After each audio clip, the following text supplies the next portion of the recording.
Assalamualaikum warahmatullahi wabarakatuh. Bertemu lagi di channel Islam Pedoman, Islamnya moderat dan santai. Kali ini akan membahas tentang Kang Deddy Mulyadi yang merupakan sosok pemimpin yang patut kita tiru, yang mana akan kita lihat ya suatu perbedaan sikap, penanganan dan cara menangani kasus banjir di Jawa Barat Kang Deddy Mulyadi dengan Kang Ridwan Kamil yang gubernur terdahulu, yang tentunya buat teman-teman semuanya ya yang tidak suka dengan Kang Deddy Mulyadi, inilah tanggapan serius Kang Deddy Mulyadi yang memberikan suatu solusi, memberikan suatu arahan, memberikan suatu. Kita lihat sama-sama videonya teman-teman. Tahu sama nggak ada perubahan sih Pak? Ini udah 2 bulan terendam Pak. Bapak mau nanya, mau marah? Enggak mau, aku mau mikir solusinya aja Pak. Sebagai kalau saya jawab, Bapak mau denger nggak? Ya. Tenang dulu. Udah kesel soalnya Pak, udah 2 bulan ya Pak, terendam nggak ada solusinya. Udah kesel soalnya Pak, udah 2 bulan ya Pak, terendam nggak ada solusinya. Dayakolot dari 200 tahun lalu juga banjir Pak. Iya. Terowongan sedang dikerjakan. Cienteng sudah selesai. Cuma nggak ada itunya Cienteng Pak. Dengerin dulu, saya mau bicara.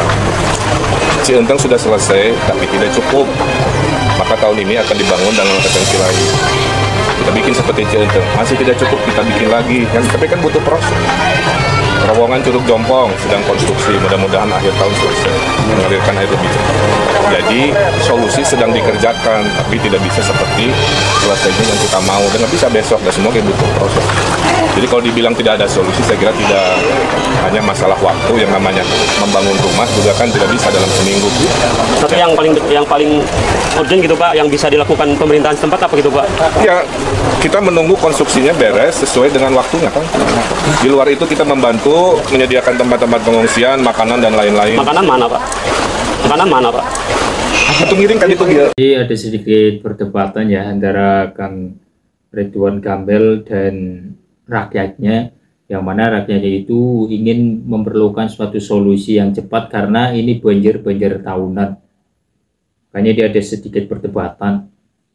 Atau Pak, jangan yang diperhatikan yang di tempat pengungsian Pak, perhatikan orang-orang yang di dalam. Bapak dengerin dulu, dalam pemerintah dan mengeluhkan suatu bantuan yang hanya diarahkan ke pengungsian saja, melainkan tidak sampai ke rumah, yang mana kan tidak semua orang itu ke pengungsian tapi di rumah tidak mendapatkan bantuan. Warga ini protes kepada Kang Ridwan Kamil, gubernur terdahulu. kan itu ada manajemennya, kudu hiji-hiji ku Pak Gubernur itu kan, makanya ada namanya Pak Kepala Desa, makanan berkardus-kardus saya titip kepala desa yang membagi. Kang Deddy Mulyadi ya, bagaimana kita menanggapi suatu banjir ya, ini mari kita lihat sama-sama videonya teman-teman. Banjir tidak akan pernah selesai oleh sembako. Kan ini mah langganan sebelum terbangun Danau Cibeet. Kalau rumahnya dibuat panggung tinggi, mau nggak? Mau Pak. Mau ya? Nanti mau nggak sok Pak RT?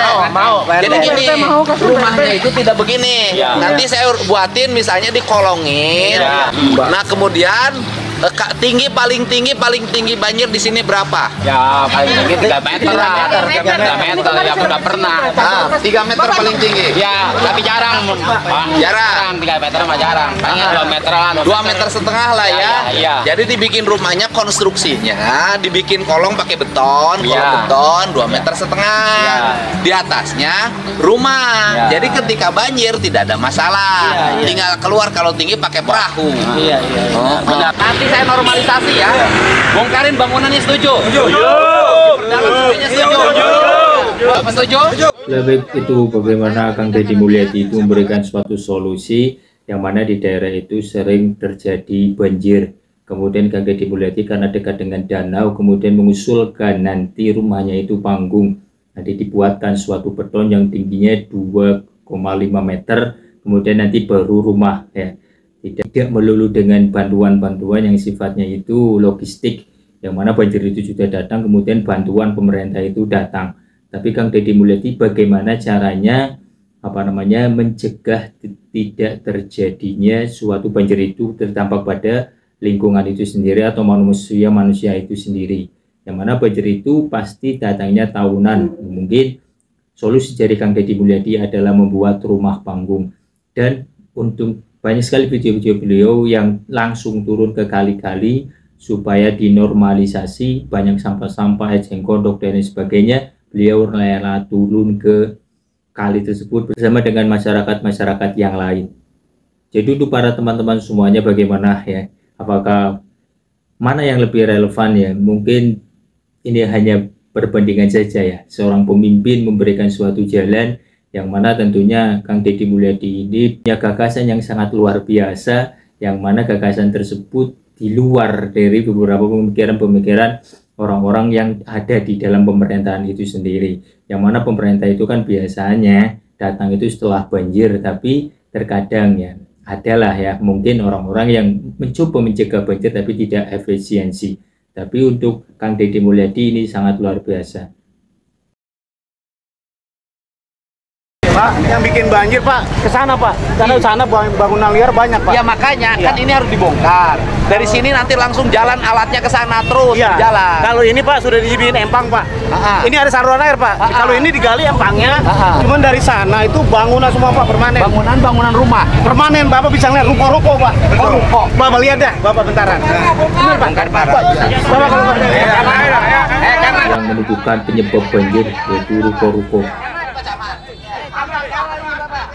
Ini Pak Camat. Mantan Pak. Tanahnya rewayat tanahnya. Gini Pak, gini Pak, kan itu sungai. Izin Pak. Oke. Jadi perkampungan di depan kecamatan sama belakang kecamatan airnya lari melalui sini semua Pak. Oke. Jadi kalau ini tidak dibikin saluran air Pak, ini saluran PJT Pak. Oke. Nah kalau ini nggak ditembusin pertanyaan saya, berarti kan dulunya itu saluran PJT. Ya kali Pak. Kenapa berubah jadi ruko? Ya itulah Pak. Dibagi lapangannya. Ada yang ini. Rukonya ada sertifikatnya dong. Nggak ada. Bapak bisa lihat Pak. Ayo Pak. Oke. Enggak, ruko itu bangun ruko itu tanahnya tanah sampah.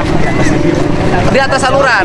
Oh, ini rumah ini Pak, ini depan aja. Dibongkar, nggak bisa. Nah, ini kali ini kecil aja Pak. Marah ya. Habis ke sungai lagi. Mampetnya dari sini Pak. Mampet dari sini Pak.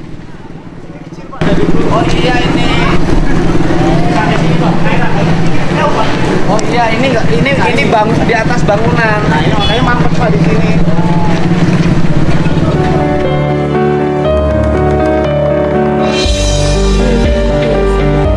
Punya rasa kepedulian yang sangat tinggi sekali kepada masyarakat Jawa Barat, yang mana ingin sekali masyarakat Jawa Barat itu bebas dari banjir. Mungkin ada daerah-daerah yang tidak bisa bebas dari banjir, tapi menggunakan suatu solusi, yang mana solusi tersebut yang dibutuhkan oleh masyarakat atau rakyat Jawa Barat. Seperti itu teman-teman, mungkin ini hanyalah perbedaan cara menanggapi banjir di daerah Jawa Barat di gubernur yang terdahulu dan sekarang Kang Deddy Mulyadi. Menurut teman-teman bagaimana? Silahkan berdiskusi di kolom komentar. Terima kasih telah menonton. Assalamualaikum warahmatullahi wabarakatuh.